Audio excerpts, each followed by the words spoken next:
and welcome to the Tyra Hill Show. I am your leading lady, Tyra Hill, and today we're talking emotionally healing with your adult children. I was a teenage mom. I had my son at the age of 16. I hadn't even entered into womanhood yet. As a parent, I would like to think that I've always done the right things, but unfortunately, I had to come to the realization that I have not been the perfect parent. As a matter of fact, there are no perfect parents. As parents, we make mistakes. That's a given. But what happens after you make the mistakes really, really matter. Do you allow your children to continue to be broken? Or do you heal yourself so you can bring healing to your family and help your adult children heal from the many mistakes or the few mistakes that you may have made? Today, I'm bringing in my only begotten son. He is my only child, and I am so excited to have this conversation with him. Today, it's all about healing. I introduce to some, present to others, my son, Tyra Lee Sr.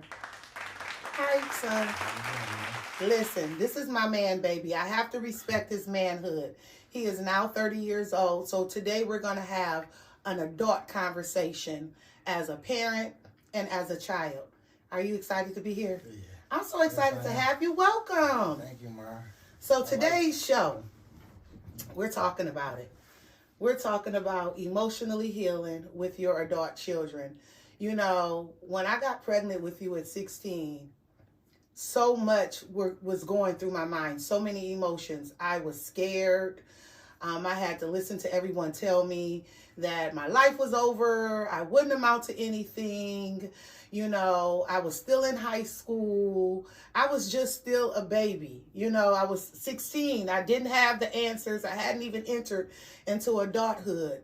And so I remember carrying you, and I remember praying all of the time. And I remember just asking God to let me be a good mom, you know. And so I brought you into the world the day after Christmas. My due date was Christmas Day. But the day after Christmas at 12 midnight on the 26th, he decided to start coming. And so when I held you in my arms for the first time, I remember looking into those beautiful brown eyes, and saying, I'm going to make you proud, you know, because it was so much against me. You know, so many people doubted my ability to be a teenage mom. And I have to be honest with you, I doubted myself. And so throughout the years, you know, you growing up, you're in school now. I really wanted to be a hands-on mom, so I volunteered a lot at your schools. I produced Motown shows. I was there for PTA meetings, whenever the school called me because he would act a fool. I would show up. And, you know, then it started getting into the teenage years and things of that nature. On a scale 1 to 10, and we're being real today, what number would you give me as a mom, as a parent? No, I'm not going to hit you on TV. No, a 10. You would give me a 10? Yeah. And that's funny.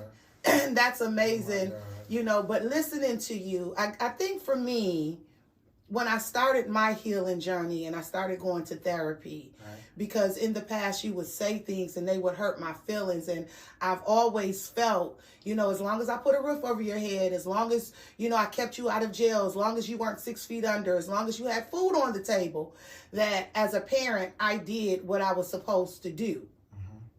And when you got older, you shared some things with me. And I have to be honest with you, it was hard to listen to. It was hard to listen to. But the more I began to heal, the more I started healing, I was able to not just listen to you, but hear you. Yeah. Did you have an aha moment when I started finally listening to you and hearing you? Yeah. It was cool. It was like we getting closer now. You know what I'm saying? Now you starting to listen to me. Now we getting closer. It was tough at first, but shit, we here now. It's always tough. I thank God that we're here now. It's always tough to hear things about you that may not sound right or good. You know what I'm saying? Nobody wants to hear, you know, you weren't a good mother, or you did this, or you did that. And so I just want to kind of salute you for having the courage to tell me where I failed you in areas of your life. Because in order to heal, I always say we first must feel. You know, you have to acknowledge the pain, right? Mm-hmm. And so you're a father now. Yeah, yes, ma'am. And so, you know, parenting now isn't easy. Yeah. You know, and sometimes you don't make the right decisions. Definitely. You know, let's go back to me being a teenage mom. Okay. You know, I was in the streets then, doing illegal activities that I prefer not to say on TV, but I was a hood chick, a straight up hood chick who got money. Let's just put it like that. How was it for you as a child? Man, it's wild. Man. I mean, there's pros and cons to it. Okay, let's talk about the pros and the cons. Pros is you get anything you want, spoiled. Cons is when it come down, it come down. Mm-hmm. And it come down bad. Mm-hmm. And a lot of people get hurt, you know? Mm-hmm. And then most young parents don't be expecting for the children to catch on so fast. Because I thought I was keeping everything away from you. And, you know, that's one of the things that I prided myself in, not allowing you to see me in the kitchen, you know, doing things, or allowing you to see me make sales. I never let anybody come to our house. You know what I'm saying? And I thought that I was protecting you, but the reality of it is I wasn't. Yeah. I mean, I get it, but can't blame yourself. We was young. Mm-hmm. Young. That's surviving. Still trying to survive. Mm-hmm. And we come from a rough place. Mm-hmm. Like Michigan. Mm-hmm. It's rough. Mm-hmm. Survival of the fittest. Mm-hmm. I don't blame you for nothing because it made me into the person that I am today and the person that you is today. Mm-hmm. So the past is like, I mean, it was scary at first, but look at us now. Mm-hmm. You know? Mm-hmm. Mm-hmm. You know, I got its pros and its cons. We went through a lot of stuff. Mm-hmm. A lot of stuff, you know? But we came a long way. We came a long way. One of the things that I want to talk about as a mom, I made sure that I didn't bring a lot of men around you. I wasn't as careful as to screen the men that I brought around you because my lifestyle didn't call for that at that moment. Yeah. Of course, now I would do things differently, you know. But I had to listen to you tell me about how some of my choices with men affected you. Yeah, I mean, as young black men, we look up. I tell people all the time, you know, because I hear a lot of people say, he could have been a lawyer, a doctor. Well, in the hood, we have them, but they leave and they don't come back. Mm-hmm. So in the hood, you know, you got that one person there, and everybody knows what that one person there is. Mm-hmm. We all look up to that person. Mm-hmm. We want to be like that person because that's the person that's in front of us on a daily. Mm-hmm. Like every day you walk outside, you might see this person in this car, that car, this car, that car. Mm-hmm. So, I mean, you know, we grow to want to be like them and not knowing, like, as kids, we just like, oh, man, that's cool. Look at all that money. Look at what he got. You know what I'm saying? Look at the car. Look at the jewelry. We'd be like, man, that's cool. You know, not even really knowing. Like, what comes with the weight that comes with that lifestyle. I think, You know, a couple guys, like, you got some cool guys, though, but had some rough guys, too, man. But, I mean, for the most part, I mean, like you said, man, he was young, you know, living a different lifestyle than you live in today. So at that time, you know, who expect you was going to be Tyra Hill doing a TV show and all that? You weren't looking that far in the future. You was living for day to day. But I always knew that I was gifted and talented, and I knew I would be something. You know, I remember taking you to the studio with me during my singing career and having you with me in the studio to 3, 4, 5 o'clock in the morning grinding, you know, because I knew I needed a way out and I knew that I had to be successful for you. And making those choices wasn't always easy, you know, because you never want to turn your back on where you came from, right? And when you have the desire and the thirst to be hungry, and the hunger to change, it's by any means necessary. When you get sick and tired of being tired and sick, let's talk about your biological and him being sentenced to 30 years in federal prison. How did that affect you? Bad. He wasn't there. I grew malice towards him. I mean, I really ain't know him like that, so. He went to prison when I was young. I mean, so. I'll never forget that day. And actually, we weren't together when he got sentenced, but I showed up to the court because he was your father. And I needed to know what was going to be, what the future was going to be for you. And so I went to his sentencing, and I'll never forget hearing the 30 years. You know, I mean, you could just hear the courtroom gasp for air. You know, and I think the painful part for me, it wasn't even hearing the 30 years. The painful part for me was coming home to tell you that he was sentenced to 30 years and you wouldn't be able to have any type of relationship outside of prison with him for 30 years. You know, do you remember me coming home telling you? Yeah. I mean, once again, young black kid in the hood. It ain't affect me. No disrespect to my biological, but he wasn't always there, so it ain't affect me how it might affect the kid that's dad is always there with him, you know what I'm saying? It didn't affect me like that, you know? But as I grew older and I realized that I needed him in certain places, that's when it started affecting me. It started affecting you then. I remember for a long time, I wouldn't let you go to the prison to visit him because I felt like a child has no business visiting a prison, that it would traumatize you. And here was my reason for that. All of my uncles were in and out of prison growing up. And on the weekends, we would spend hours going up and down the road to Jackson Prison in Michigan, to Ionia Prison, visiting my uncles. And as a kid, that traumatized me. To have to go through the prison gates, to have to go through the prison doors, to be searched as a child, you know. And so that's where my mindset came from. If my man ever went to jail, it's over because I'm never coming to visit. And so I remember really trying to make one of the hardest decisions. Should I let him go visit him? Shouldn't I let him go visit him? And eventually I let you go visit him. And I worried about you that whole visit. You know, I think I took you first initially. That was my first time going to see him. Because I was like, nobody's taking my son. He ain't going with nobody's mama, nobody's girlfriend.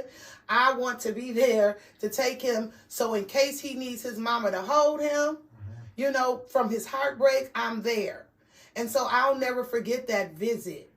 And I think, and I know for a fact that it emotionally did something to you. It scarred me. Cause dude never been there, so now it's just like, all right, dude, you really ain't finna be here, no. You know, I mean, I just, But then, you know, you had a good boyfriend at the time, so I always looked at him like my dad anyway, cause he potty trained me, took me out to pacifier. You know what I'm saying? We grew a bond together, so, you know, just like, dang, dude finna miss out on some special moments. I feel for you, bruh. I think it hurt him more than it hurt me. I mean, honestly. Right. You know, because I don't know what that feels like. You know, although, you know, my dad was in another household. My father was in another household. I still had access to him. Right. My mother, we know she's never done anything criminal. Right. You know, so, you know, I had both of my parents, and I never really thought or tried to put myself in your shoes. I just wanted to always make sure that you was okay. My job was to always to protect you, you know, and even when I would discipline you, I think it hurt me more to discipline you than it hurted me hitting you. But I was bad. I was bad, though. Real bad. You were. And I'm mischievous, I will say. But I think it was because you were in pain and you didn't know how to put a word to it, or a name to it, or a sound to it.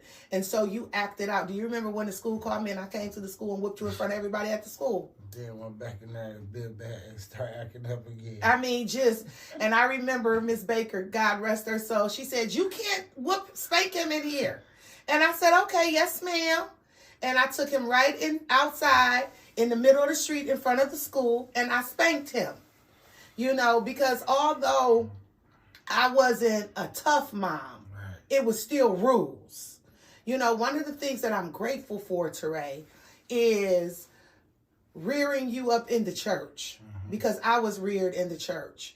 I think back and I think about, when I would direct the choir and you would sing in the choir. I think about your first solo. As a matter of fact, I was riding down the street and the Temptations, My Girl, came on, and my face lit up because I was like, that was my baby's first song in the talent show. That was my favorite song. Your favorite song. Favorite movie. My Girl. And I'll never forget you performing that in a talent show. But somewhere down the road, our bond was broken. There was a moment where we was at it. Our relationship became very volatile and hostile. For me, it was like, I could tell you the time. Like, it started with my dad, and I just got angry with both of my parents. Like, my homeboys' dads and them be at the basketball game, and like, we got stepdads or whatever, man, that we call our dads that been there, but it's like kind of different looking up, and you like, dang, my biological ain't gonna never. Dude don't even, you know what I'm saying? Dude ain't gonna never be able to see me do nothing for real. And then it be like, dude, barely car. So like all my homeboys, we were just gravitating to different places, doing stuff we shouldn't have did. Acting out. At that time, when nobody telling us like, yeah, you should go talk to this person, or maybe go to the school counselor and talk to this person. At that time, nobody was screaming therapy. Yeah, at that time it was like, hey, bro, come on, let's do this, or do this, bro. You know what I'm saying? Blind leading the blind, really. And we all angry at our parents. So imagine a group of young black dudes all angry at their parents, teenagers, hostile. And that makes sense because I was so broken that at that time, therapy wasn't even in the forefront of my mind, because therapy still is, but back then was really looked down upon in the African American community. I was just taught to pray and everything would be okay. Now that I know better, now that I know that faith without works is dead, and although God love you and you may love him, if you are suffering emotionally and mentally, therapy is okay. Man, I look at people like this sometimes, like, bro, I'll talk to somebody. Go talk to somebody, man. It's all right. You know what I'm saying? I tell all my friends that. But it took you a minute to get there. Yeah. And I remember you being angry. I remember you being rebellious. I remember you out here in these streets getting it. I would get phone calls about you, and I would worry about you. And this is where it turned for me, when I was worrying about you. And I remember praying to God and saying, God, he's out here in these streets. He's angry. He's broken.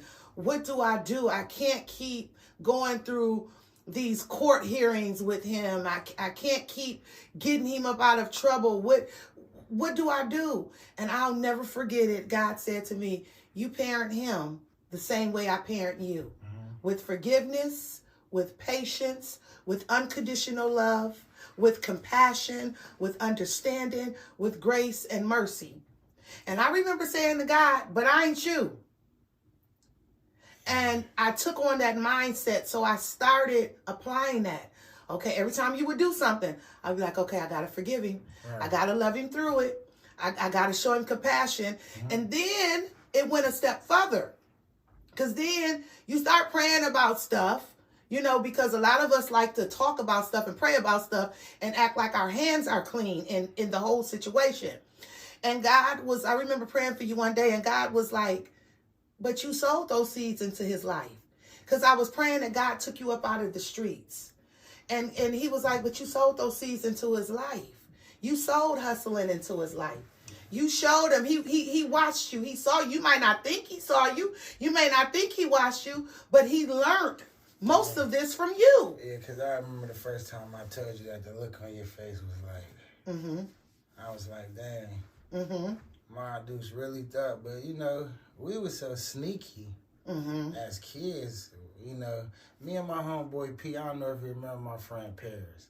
We talk about this all the time, man. And we be like, and he be like, man, your mom used to have so much money and all this sitting in front of her bed, bro. And we was just going there. I said, P, man, she don't even know this, bro. Hit me up. She Hit my stash up. None of this, bro. Like, you know, like, so when I would tell you this stuff, like, and I just be like, Mom, like, because he be telling me, and I be like, dang, bro. You know, like, man, like, that's crazy. Like, my mom, boy, but I don't blame you for nothing that I went through. I'm an adult, you know. I was taught right from wrong.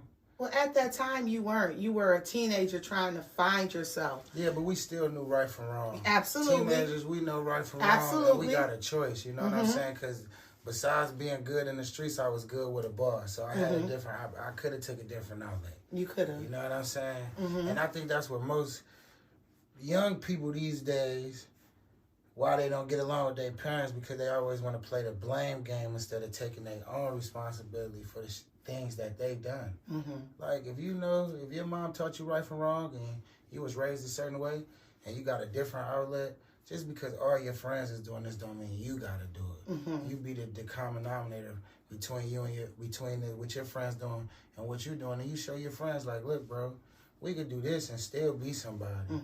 We don't have to take this way. You know, this the short route, this the long route. Do you remember me telling you when you were younger that you were the friend out of all your friends that couldn't get away with nothing, that you were not going to be able to get away with anything because God has something special for you and you were gifted and anointed? I still say that. I still say that. You know, I tell all my homeboys that, like, man, my mom always told me I ain't going to be able to get away with everything. You're going to be the one friend that's not going to be able to get away with anything because of the calling on your life. And because of the anointing on your life. And I would say that to you, and I would come in your room after, you know, I was out of the streets, of course, and I would pray over him while he was sleeping. I would anoint him while he was asleep because I knew what God had showed me about him.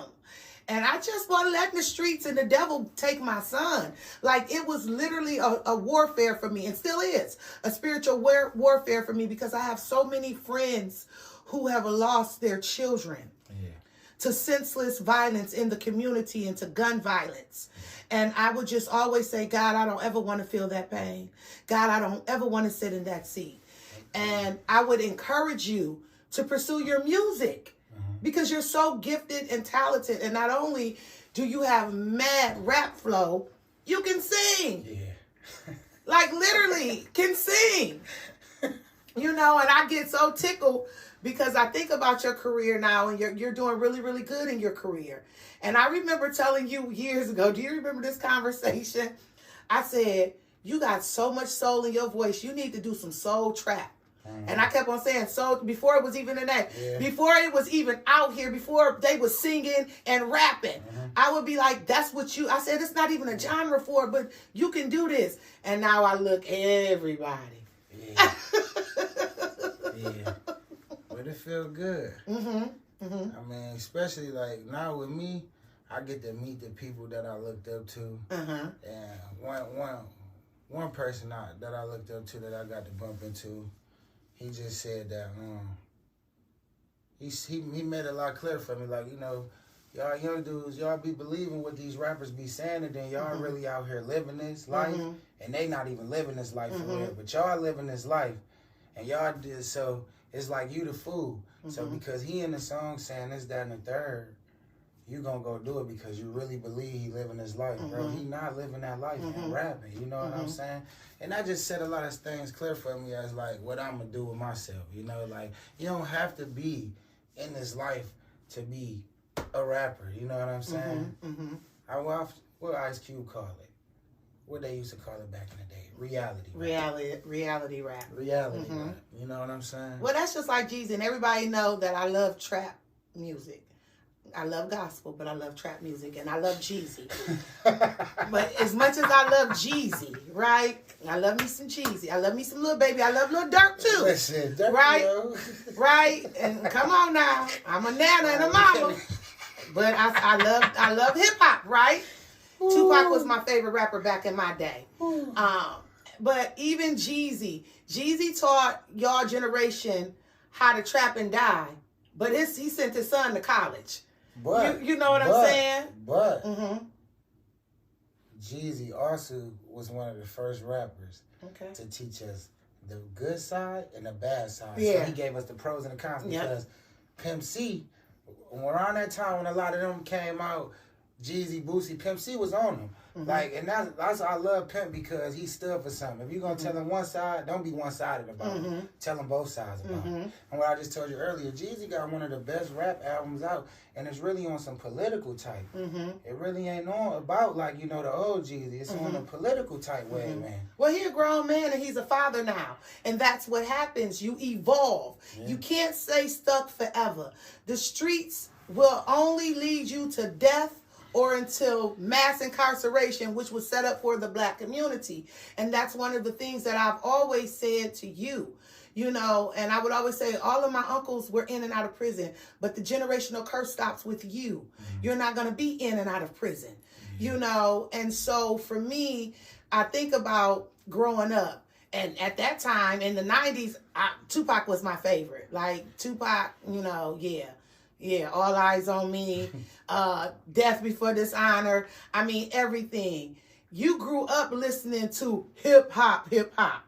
You know what I'm saying? The Tupacs, the Snoop Dogs, the Dr. Dre's, the DOCs. We grew up together, right? Yeah, we did. Hanging out the summer. Hanging out the T-top. We grew up together. We did grow up together. Yeah. And that was another thing. And but that was my way of coping with the heartbreak and the disappointment. Like, you was the love of my life. You know what I'm saying? Everything that I did, I was doing for you, because you was my main focus. It was always making a better way for me and my son. I never wanted you to be in foster care like some of your friends were.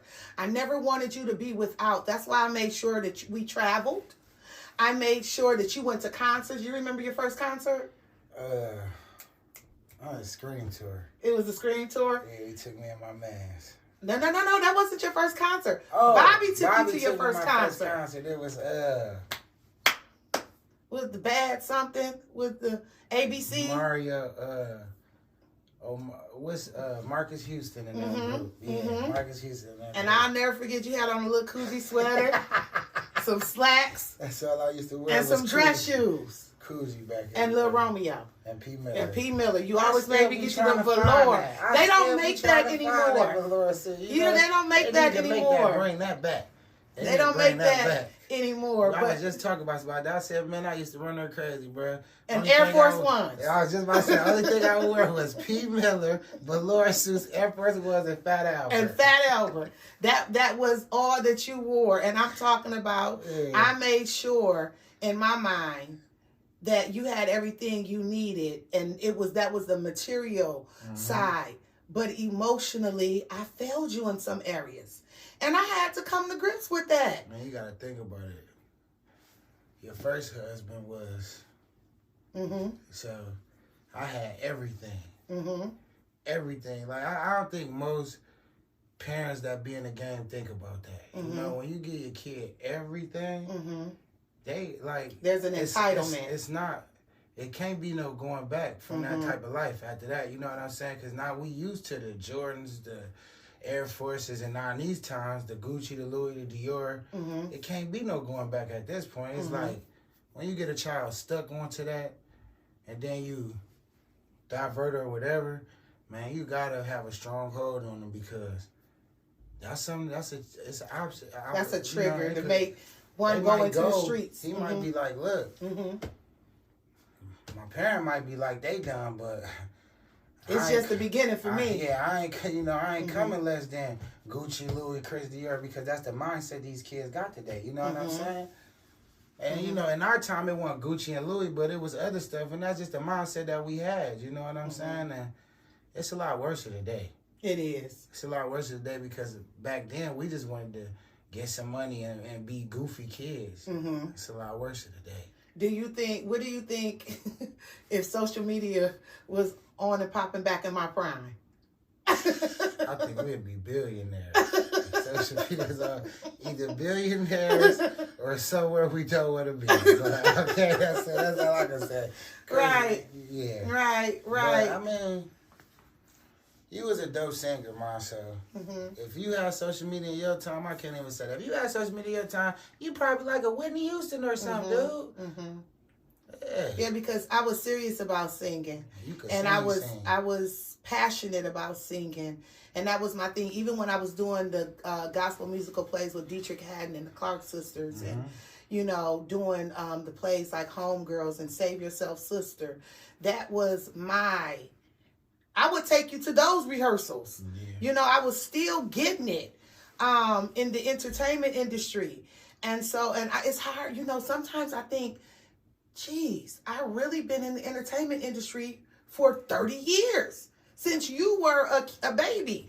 Yeah. You know what I'm saying? And so for me, anything I'm passionate about, I go hard for. That's why I would always ask you, what are you passionate about? How can I help you get you there? That's why it was easy for me to put the studio in the house. Mm-hmm. Even though in the mornings I would be sleeping, I got tired of hearing the same loop over and over and over again 100 times. Yeah. And the ad-libs. Yeah. And then I start saying, well, I can't beat him. Let me just help him. Take this ad-lib off. Say this instead of saying that. Yeah. And you even pulled me in on the song. Yeah, that was dope. That was an epic moment for me. I love the fact that you pulled me in on the song. I want to talk about how me having an abusive first marriage, how it traumatized you. It just really turned me to a monster. Like, man, it's made me a different type of person. Like it made me hard to trust people. You know what I'm saying? I don't be like, I don't know. It's I'm sure it was painful for you to hear and to witness. Cause now I be like, I mean, you with my dad, of course, my dog. That's my dog. So, I mean, if you was with anybody else, I can't. I had to tell them like, look, bro. The first time you can't even, you can't even play with her. Did it make you feel like you had to protect me? Yeah. And no child should feel like they have to protect their parent. I think when dude was hitting you and we bust his head open with the brick and all that. You know what I'm saying? Me and my homeboys. And that still breaks my heart to this day. That I was literally under my roof. I mean, the roof of my car. And I was either checking my oil or something. You was doing the oil? The hood of my car. And I was doing the oil. And the next thing I know is I felt blows to my head. And I remember you guys being outside playing. I think it was probably like 7, 8, 9, maybe 9. Outside. Yeah. No, about 7 or 8. You were outside playing with your friends. And we was coming around the corner. And Antonio said, boy, you see him and your mama? And Taylor picked up this big brick. Yeah. And still to this day, Tony and Taylor are my babies. Still my brothers. And I felt bad. See, in the past, I couldn't feel bad about that because I didn't understand the pain then. But like I said, the more I started healing, the more I wanted you to heal. Yeah. And so, a child should never have to feel like they have to protect the parent or take care of the parent. And so this is what I mean, and this is why this show was so important, to emotionally heal with your adult children, because we are in a day and age where it's hard for parents to hear where they messed up. They don't want to be honest and they don't want to own their stuff like you would say. Yeah. Mom, you got to own it. You got to own it. And so I'm really, really encouraging parents to sit down with their adult children and have these hard conversations, because something your child needed from you and you weren't able to give them. Maybe they just need to hear, baby, it's not that I didn't want to give it to you. I just didn't know how to give it to you. or I didn't have it to give it to you because it wasn't given to me. Nobody gave it to me. Nobody woke me. It was real important for me to tell you that I loved you every day. It was real important for me to cook dinner for you every day. It was important for me to be there when you went to school. You know, that's why I always my job was a third shift job because I did not want to miss any of your day. I wanted to take you to school, pick you up, volunteer at your school, and have dinner for you when you got out of school. And I just thought that I was the perfect parent until that doomsday where you just burst my bubble and you said those things. And I was like, wait a minute, where is this coming from? But I'm so happy that I was able to not just listen to you, but hear you. Yeah. So let's talk about me moving from Michigan, because that was traumatic for you, and coming to the East Coast because we left everything familiar to come to unfamiliar. But do you understand now that Flint was my wilderness and Maryland was my promised land? Yeah, I'm proud of you. Flint had nothing else to offer me. I tell you all the time now, I'm proud of you because, you know, you blossomed so much. You know what I'm saying? I don't know if you could have did this in Flint. You know what I'm saying? That's why I be telling you, like, man, don't worry about me. I'm going to be good. I just want you to keep doing what you're doing. Because I don't think, you know, if you would still be in Flint, man, I'd be looking at my homeboy mamas, man, we'd be fighting. Because I'd be like, man, you know, bro, they mom's drunk out or, you know, doing what they doing in the club every night, whatever I'm saying, you know. But you, shit. Did you know growing up that I had a cocaine addiction? I mean, yeah, I knew that, but it wasn't my place to speak on it. You know what I'm saying? You was my mom. You know what I'm saying? You was my mom. You know what I'm saying? You know, I mean. Now that you're grown, did you ever come in and see me high or see me getting high? Because I really tried to keep those things away from you. I mean, I don't talk. You probably would, you know. Yeah, what I'm going to say is this. My mom was never a bad mom. Never a loose mom. You know, we had our problems. I mean, she was always aware, but I was always sneaky. You know what I'm saying? So, I mean, you know what I mean? I ain't never really came in the house and just, not like how my friends, you know what I'm saying? I might have came in the house, it might have been, y'all been turned up laughing. I'm like, man, what's going on in here? You know, not, you know, but nah, not like how my friends. But, you know, totally two different type of drugs. Some of my friends' parents mess with the brown, so they be nodded off down. You know what I'm saying? Vice versa. I walk in my house, everybody partying, turned up, money all everywhere. And, like, yeah, that was probably, like, the most annoyingest thing to me. People always being at the house? Yeah. You hated people at the house? Yeah. Yeah, people being at the house. But you keep people at your house. I used to. I used to. And I would be on you and tell you stop keeping them people at your house. Cycle. I was just telling Pop earlier, the world it goes all in a circle. Just repeat the cycle. Regardless, look at it like the Gumby haircuts, all that's coming back. You remember your first Gumby haircut? Yeah. Everything just coming back in circles. It's just repeat the cycle, you know? And we could be like, oh, we ain't going to do that. Everybody in the world say that. We're not going to do that again. But then it come back. I would say, ooh, when I was younger, and I would get mad at mom, I would say, oh, I get grown. I have kids. I'm not going to treat my kids the way that she treats me. And it wasn't that she was mistreating me. It was just rules and accountability. Like on Saturdays, you got to do whatever you want to do on Saturdays. On Saturday for us, we was at the nursing home braiding the senior's head and volunteering, or either washing down her walls or taking down the linen and washing the beddings and the curtains and things of that nature. But it always been like that in our family. Right. The men always get to do what they want to do, and the women got to do, you know. the domestic. Yeah. But your mama changed that up. Because I tell your sons, I have 3 grandchildren. My son gave me 3 beautiful grandsons. I have 3 grandsons, and all 3 of my grandsons have videos vacuuming my floor at the age of 1 or 2. And then you got to realize this, and I don't mean no disrespect to our family, but like you like the first woman, like successful woman out of our family. And there's no disrespect to no woman in my family, but I'm just stating facts, you know? Got to look at the charts. For me, it'd be the numbers that matter to me. And Yeah. And it wasn't a lot of married women in our family. Because most of our women in our family just, no disrespect again, just be like yes women. And same with the men, be yes men. You know what I'm saying? We changed the game because we definitely ain't no yes people. You know what I'm saying? We go out and get it. That's the difference between us. We go out and get it. We go get what we want and we strive for it. And we don't stop till we get it. Right. We're like the most successful woman in our family. Like the most successful person. Thank you, baby. God did this. God did this. Let me ask you this. When you realized who your mother really was, because every Sunday we would be in church. Whether I was in the streets or not, I could come in from the club at 7 o'clock in the morning. At 9:30, I would be in Sunday school. How was you, when you finally realized, like, dang, my mom is so gifted and talented? Man, probably the first night I was in the studio with you all night. I forget the real fat dude you was in there with. He looked like A-Bar. Yeah, he looked like A-Bar or MJG, whichever one.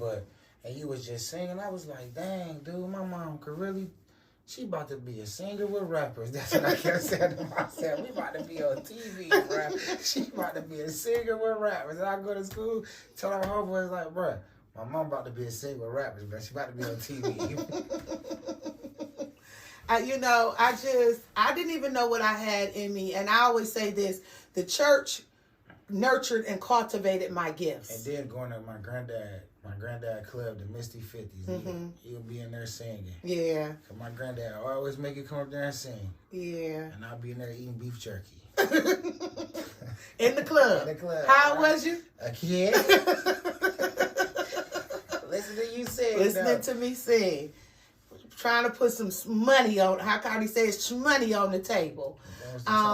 But that was my hustle. That was my grind. Singing, definitely. And, going on the road with Maurice Davis and doing shows with Shirley Brown, Woman to Woman, and Marvin Cease, the Candy Liquor, and, just doing so many big things. Back then, I didn't realize how big and major it was. Yeah. But now, 20-some years later, I look back and I say, oh my God, I traveled, I sung, I did this, I did that, But that just made me want to go harder for my family, especially for you, because at the time, you didn't have kids. It was just me and you, This conversation is so good. Guys, listen. I'm coming back with a part 2. My son is going to join me for a part 2. Please do me a favor and connect with me on all social media outlets. The Tyra Hill Show on IG, Facebook, and Twitter. Go check out my website too, thetyrahillshow.com. I'm telling you, you don't want to miss the second part of this conversation because we're talking emotionally healing with your adult children. This is good, and some of y'all need this.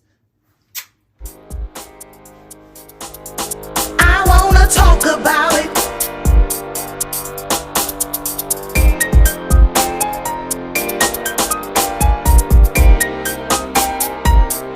On the Tyra Hill Show.